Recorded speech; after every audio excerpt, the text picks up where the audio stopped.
Hi, Jan Brant, 22 Bryant Court. Thank you, everybody. Somebody was mentioning about the cannabis dispensaries and the licenses and whatnot, and I'm really glad to hear that there's a limit placed on those, but there's no limit placed on how many warehouses are able to be built in Franklin Township. On the docket right now, Mark Healy has on the docket 2018 to present, I think there's 25 ready to be built. When I sent an email to you, Mayor, and others to ask how many warehouses were there before 2018, it was written back, there's no statistics of how many warehouses that you all built. I want to piggyback onto that woman who was saying it's a cumulative thing with these particulate matter 2.5. When they're doing these traffic impact studies, Mr. Vornlacher, and all these other studies, they're doing it on one warehouse. I know Toby was asking about the traffic. That's for one warehouse. But if we're talking, we have 25 warehouses on the docket from 2018 to now, and God only knows how many warehouses there were before 2018. It's a cumulative effect, all these things that we're breathing in. And the other thing that I want to mention is, I'm really sorry to hear about the lawsuits that you all are witnessing right now, but you really fell into it when you had that meeting December 8, 2020. I'm going to go back to that meeting. I've spoken about it before, but you quickly passed it. Before then, there was no spec warehouses. There were specific warehouses for M1. If we were going to have some building next door to us, right, we would know exactly what it was going to be, but now we have no idea. Also, it would have been a lot smaller. So I know that you all say it's always been supposed to be that way, and the person bought their land and they deserve what to do, but you all sneakily approved something December 8th when thousands and thousands of people were diagnosed with COVID and dying of COVID all over New Jersey. You did that motion then, and you approved that, and you changed the M1 and M2 to business and industry when warehouses could only be, beforehand it was 500 feet away. You changed it so now it can now walk. It could be 200 feet away, 200 versus 500. You also changed how tall the building can be, and you also changed that it could be anything. We don't know what it's going to be. It could be a cannabis dispensary for all we know. That's wrong. Also, I want to go back to, Mayor, thank you for meeting with us about that Lot 60. You all know that right over there, that corridor, Mettler's, it's not supposed to be warehouses. Now we have a 600,000 warehouse, a 200,000 warehouse, a 100,000 square foot warehouse proposed to be built. But lots 57, 58, and 59, all residents that I spoke to that were pushed out of their homes because Link Logistics was encouraging them to sell their homes because they were building big warehouses up there. And now they've come back and now they want to build big warehouse where those homes were. And now they're suing you. So really, it comes back to if you never did that ordinance, December 8th, 2020, when you changed everything around so that you could bring Link Logistics in, and now they're suing you. So I want to say what comes around goes around. It's unfortunate, and now we're paying the price of your mistakes, and you're paying the price getting sued by them.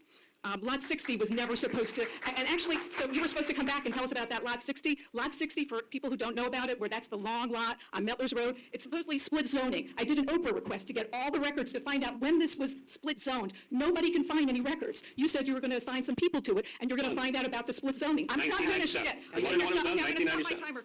Okay, 4 minutes. 1997, I wanted to know. Okay, you interrupted me, so I get my time. So he's saying 1997. However, there's no documentation. I know that Mark Healy is working with your words, but we don't have a zoning report. Isn't there something when you split zone something? Aren't they supposed to measure things out? Why aren't there any records for it? Nobody has come up with any records for it. Should I stop my timer? Do you want to interrupt me? Go ahead. No. If you don't stop your timer, if you're asking a question, they will answer it. Well, it's kind of a little bit when you're saying something and trying to motion to me, then I get off. Well, the answer is it was done in 1997 by ordinance, and it was carried in the zoning ordinance since then. So okay. I went back and looked at it, and all of the things that you're saying. Okay, you'll answer later. Okay. I'll give you 30 seconds. Well, according to my watch, I have 35. And there was one interruption over there, but.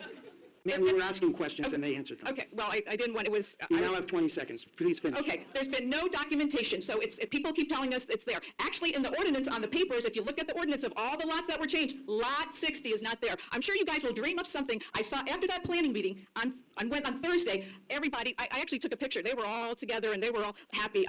Vince Dominic was like looking at the attorney the whole time. I think during the video, he actually gave him a thumbs up at one point. So you really need to tell those guys that they have to be careful. And the people who voted no, right after the meeting, Michael Orsini called them over and you could tell he was reprimanding them for voting no. But they voted with the people because they want the best for the residents. It's not fair that the residents have to... Ma'am, you're well past your time. Thank you. So go ahead, you can answer. So the answer, Mayor, is that it was originally created by ordinance number 2038, adopted October 14th, 1997. Wait, let me write that down. 2038. Correct, and adopted October 14th, 1997. And it was continued in the land use amendments in 1991,